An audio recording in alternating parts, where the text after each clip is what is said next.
You're watching BBC News. Let's turn now to the fallout of the massive document leak in the United States. The files, some marked top secret, are circulating on social media. US officials say it's still not clear who's behind it. And for the first time since the leak, we've heard from the US Defense Secretary Lloyd Austin.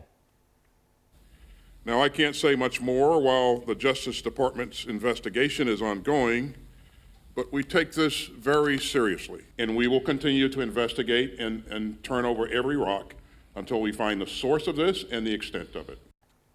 Let's go live now to Kyiv and our correspondent Hugo Beshega. And Hugo, some of the detail in the documents directly relates to Ukraine and the conflict there, and specifically Ukraine's military capabilities. What were the main points that have caused concern?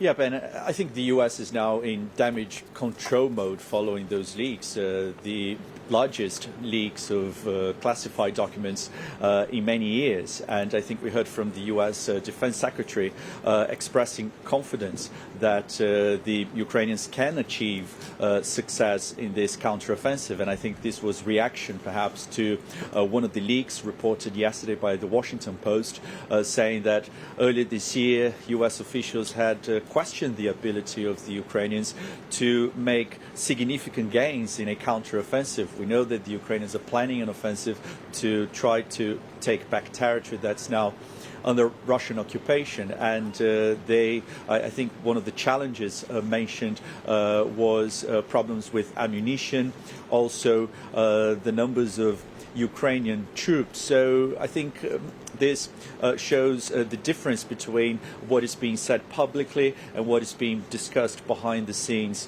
especially in the US, which has been Ukraine's main ally in this war. So I think this puts pressure on the Ukrainian authorities ahead of this counteroffensive. And I think there was a second important leak, and this was, from documents that have been reviewed by the BBC, showing that a number of Western countries had deployed special forces here to Ukraine. And this has been the subject of some speculation for quite some time. And it seems that these documents confirm this information. And this is likely to be seized by Moscow because Russian officials have been saying that they're fighting not only Ukrainian forces here, but also NATO. And we had some reaction from the British Ministry of Defence, because one of those countries was the UK, and the reaction was that there were some inaccuracies in these documents that have been leaked. What is interesting here is that